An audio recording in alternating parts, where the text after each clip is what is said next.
et distance. C'est bon, donc je vais l'enlever pour parler. Bien, merci d'être là et je veux vous remercier l'ensemble d'Ariane Group, évidemment Ariane Espace et tous les acteurs de la filière spatiale et remercier les élus qui sont ici présents et je le sais très engagés, remercier aussi le CNES de sa présence et de sa participation à la filière. Nous sommes ici avec les ministres pour procéder à plusieurs annonces à la fois sur le site de Vernon et pour la filière spatiale. La filière spatiale est une filière d'excellence française depuis des décennies. C'est une filière sur laquelle nous avons construit des technologies, un savoir-faire, une excellence mondiale sur les 6 dernières décennies. C'est une filière où nous avons une concurrence croissante, nous le savons bien, en particulier ces dernières années, avec une concurrence intra-européenne, mais surtout une grande concurrence américaine qui s'est accélérée, une concurrence asiatique qui est elle aussi en train de s'accélérer et qui structurera les prochaines années. Face à celle-ci, il nous faut nous organiser. Et je veux saluer le travail de la Commission européenne. Le commissaire Breton a eu l'occasion de s'exprimer ce matin sur des vues que nous avons beaucoup travaillé avec lui. Réduire la concurrence intra-européenne indue, parce que la vraie concurrence n'est pas entre Européens, elle est sur le théâtre mondial. Poursuivre les investissements européens sur le spatial et construire les prochaines générations, bâtir les constellations à venir qui donneront justement l'occasion de continuer les innovations de rupture dans le secteur, faire plus de lancements, continuer à innover, aller vers des satellites plus légers, de la nouvelle génération des lanceurs et ainsi continuer cette histoire longue que j'évoquais. Je salue vraiment l'ensemble des personnels du site qui ont pu y contribuer, mais qui est au fond une histoire d'évolution et d'innovation permanente. Et on ne s'est jamais installé dans notre aventure spatiale dans des habitudes. La France croit à cette aventure, la France croit au spatial comme une filière d'excellence d'aujourd'hui et de demain. C'est pourquoi nous avons décidé dans le plan de relance d'investir 500 millions d'euros dans le spatial, qui iront justement sur les innovations en termes de lanceurs, l'accélération des projets qui sont les nôtres et sur toute la filière. 500 millions d'euros sur les 2 années qui viennent pour accélérer des projets qui sont en cours, pour permettre justement d'aller plus vite dans cette compétition mondiale. Sur le site de Vernon, ce sont 30 millions d'euros qui seront investis. 15 millions pour gagner 1 an sur le projet Prometheus. Et donc, nous avons vu l'importance des projets qui sont dans leur phase là d'assemblage de développement final. Et j'insiste sur aussi l'importance du site de Vernon. On a Vulcain, on a Vinci, et c'est ici l'excellence mondialement reconnue de l'ensemble des collaborateurs du groupe que je veux saluer. Et donc, Vulcain, Vinci doivent continuer à être au cœur de l'ambition industrielle de Vernon. Prometheus, c'est la nouvelle génération, nous venons de le voir. Avec ces investissements de 15 millions d'euros, nous allons accélérer sur Prometheus et gagner 1 an. Et ce sont 15 millions d'euros sur l'hydrogène. Nous l'avons largement évoqué, mais le site de Vernon est un site d'excellence en matière justement de propulsion à hydrogène, et ça a été largement rappelé. Et par des partenariats, par le développement de l'activité du site, c'est aussi une contribution du groupe Ariane, du site de Vernon à la filière hydrogène française que nous voulons accélérer. Et donc 15 millions d'euros seront investis à cet effet. Ce que je veux ici vous dire, à la fois par la présence, celle des ministres et ces quelques chiffres, c'est d'une part, notre relance, elle commence en actes.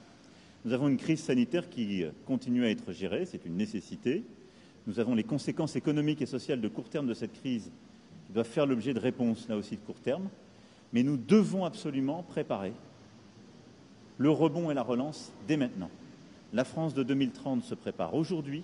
Les projets dont nous parlons, nous devons en décider les investissements aujourd'hui, en actes et sur le terrain. Sinon, ce seront des opportunités que nous perdons. C'est une course de vitesse et c'est une course d'ambition. Nous devons garder et renforcer nos ambitions. Nous devons continuer à aller vite. La deuxième chose, c'est que la France, qui est un grand pays du spatial, doit continuer à l'être. Nous avons par le passé, vous l'aviez parfaitement évoqué d'ailleurs tout à l'heure, il y a eu des moments difficiles dans l'histoire du spatial. Et je veux vraiment saluer l'ensemble des collaborateurs, non seulement du groupe, mais de toute la filière. À chaque fois, on a relevé ces défis. En étant plus innovants et en continuant à accélérer. C'est ce que nous devons faire dans la filière spatiale.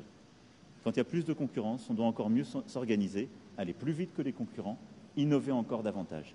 Mais la France doit rester un lieu d'innovation, de production, où il y a un avenir pour le spatial et où il y a un avenir dans le site de Vernon. C'est aussi cela ce que je suis venu annoncer aujourd'hui. Est-ce qu'il y a des questions sur à la fois ces annonces, le spatial et ce que nous voulons faire? Non, je n'ai pas vocation à répondre aux questions d'actualité qui ne sont pas liées à cela en tout cas. Oui.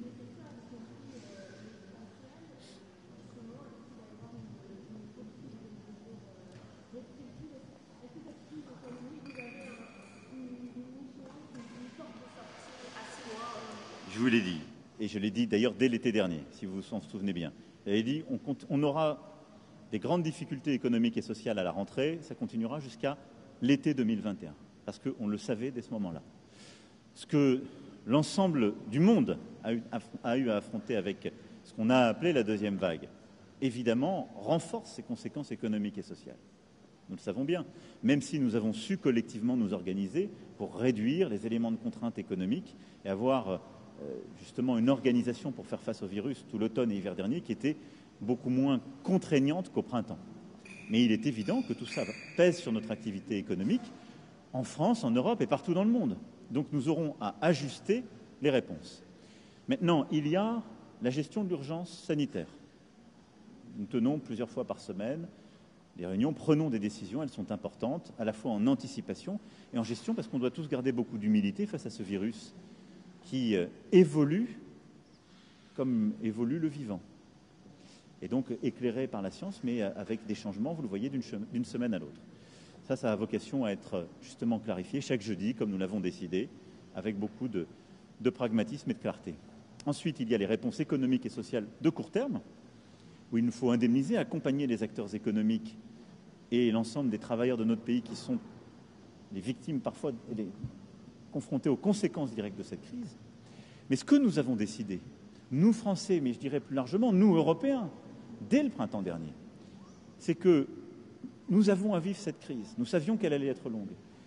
Et elle est sans doute le prélude à beaucoup d'autres crises que nous aurons à vivre. Sanitaires, climatiques, technologiques.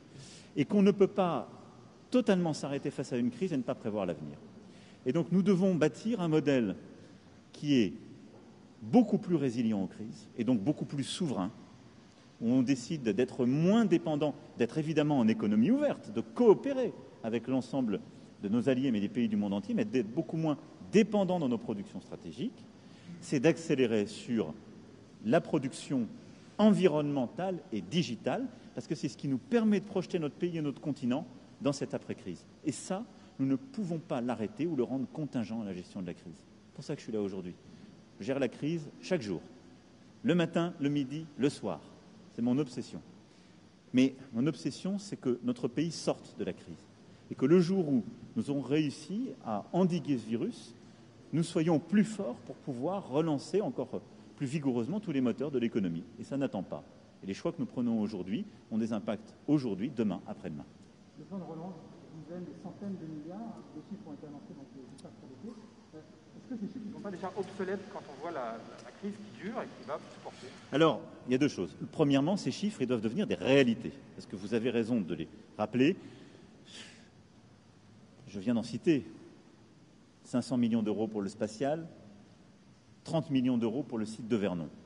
Mais les chiffres, ils n'existent pour nos concitoyens, pour nos forces économiques et l'ensemble des travailleurs de notre pays que quand ils deviennent des réalités, c'est-à-dire des choix d'investissement et des projets concrets. C'est ce que nous faisons aujourd'hui pour la filière et pour le site. Donc déjà, pour moi, la priorité, et je salue vraiment l'engagement du ministre et des ministres sur cela, c'est d'avoir un plan de relance qui se décline sur le terrain concrètement. Et donc on a annoncé des chiffres, en effet, européens l'été dernier, on les a déclinés au niveau français avec le plan de relance France Relance que nous avons présenté à l'automne. Il a été traduit dans les textes budgétaires. Maintenant, il arrive sur le terrain depuis quelques jours et il doit arriver vite, fort et de manière tangible. C'est-à-dire ce sont des projets de rénovation énergétique des bâtiments publics, de bâtiments privés, ce sont des projets industriels, la filière spatiale, la filière hydrogène, ce sont des projets de numérisation. Donc notre obsession, notre priorité, ça doit être précisément à travers cela, de renforcer des acteurs industriels existants, de consolider des territoires qui ont cette ambition. Vous êtes ici dans un territoire d'excellence. On parlait avec le président de région, président de département et de la commune et de l'agglo, ainsi que les parlementaires. C'est un territoire qui a cette excellence spatiale chevillée au corps et l'excellence hydrogène. On va continuer à investir. Le plan de relance permet tout cela. Donc là, les semestres qui viennent, c'est comment on décline en termes concrets et réels ces chiffres. Que les gens le voient, qu'on crée des emplois, qu'on prenne des virages technologiques et qu'on bâtisse la France d'aujourd'hui et de demain. Ensuite, vous avez parfaitement raison, ces décisions européennes et nationales, nous les avons prises l'été dernier, avec un bilan de la crise qui était celui de l'été dernier. À l'issue de la crise sanitaire, dont nul ne sait dire quand elle adviendra, parce qu'il faut garder la même humilité face à beaucoup d'inconnus, nous aurons à tirer un bilan définitif. Et il est évident qu'il y aura des coûts supplémentaires et sans doute des choix supplémentaires à faire, sur le plan de la politique monétaire, de la politique budgétaire et de l'accompagnement. Et donc, il nous faudra, en Européens, en Français, en tirer aussi toutes les conclusions. On ne peut pas dire que ce qui a été décidé l'été dernier, sans visibilité sur les mois qui suivraient, est pour solde de tout compte. Mais déjà, appliquons-nous à transformer ce qui était des décisions puis des chiffres dans des implications concrètes et la transformation des vies. C'est comme pour les vaccins. Exactement. Il faut faire les choses dans le bon ordre si on veut qu'elles soient réelles. Est-ce que pour accélérer cette relance, le rebond dont vous parlez, il ne faudrait pas accélérer cette stratégie de vaccination? Non, vous n'arriverez pas, malgré des liens scabreux, à me faire parler d'autre chose que le sujet du jour.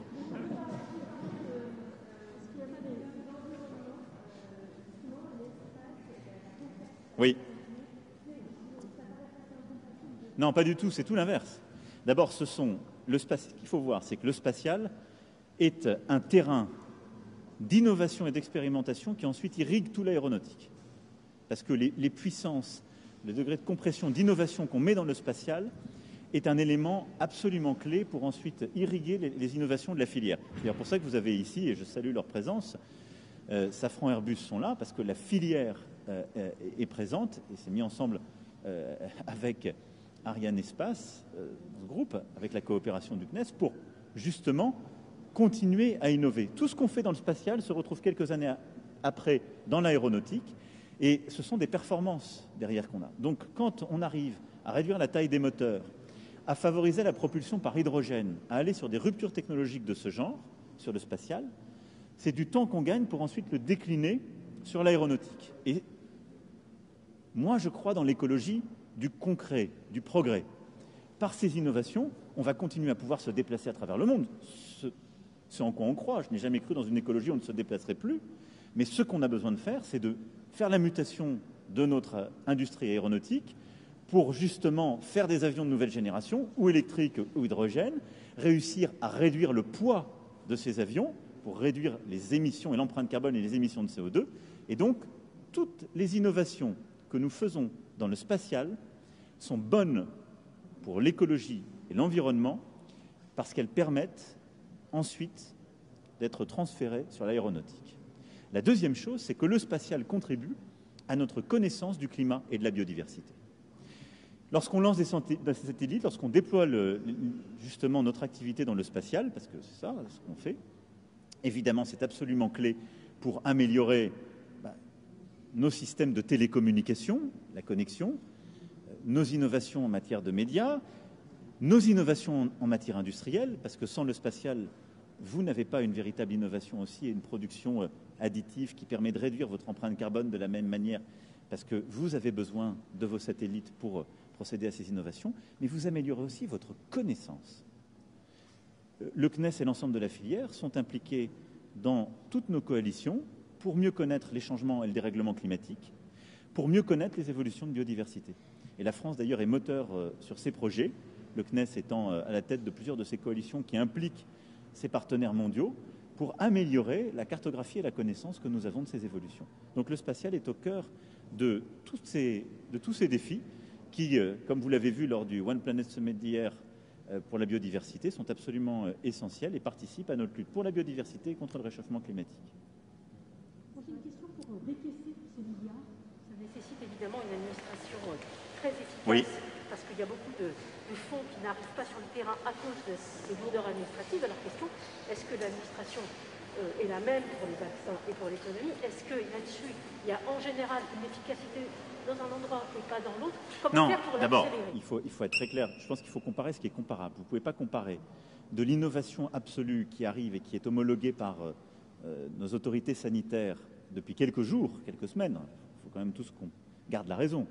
On parle de vaccins qui ont été homologués dans le monde entier fin décembre. Là, on parle de décaisser des crédits. Il ne vous a pas échappé que nous savons très bien décaisser les crédits. Il n'y a aucun problème. À Paris et dans tous les lieux en province, nous avons un réseau qui existe depuis le XVIIe siècle, qui a été renforcé lors de l'administration napoléonienne, puis que l'État, à travers son histoire, a su parfaitement organiser. Nous avons un système qui est parfaitement adapté. Donc ça, ne vous inquiétez pas. La clé maintenant, c'est d'avoir avec notre tissu économique, l'ensemble des acteurs locaux, une rapidité d'action pour que les projets émergent. La clé pour le plan de relance, ce n'est pas des sujets techniques de décaissement. La clé, c'est qu'on ait les bons projets qui permettent de bâtir la France de demain et qu'on aille vite sur des projets innovants qui permettent de créer des emplois et de préparer la France de demain. Et donc la clé, c'est la simplicité dans l'instruction de projets utiles pour le pays. C'est ce qu'on fait depuis des mois, avec d'une part des appels à projets, mais aussi beaucoup de crédits qui sont déconcentrés au niveau du département, avec aussi des moyens qu'on a mis au niveau du département, en renforçant les équipes des préfets à cet égard, et un travail qui est fait avec l'ensemble des élus, en particulier les maires, les présidents d'intercommunalités et de métropoles ont un rôle essentiel parce que c'est la maille la plus proche du terrain qui doit permettre de faire émerger les projets les plus sensibles et les plus rapides. Et donc, c'est la logique de projet qui doit prôner, rien d'autre. On continue. Merci beaucoup.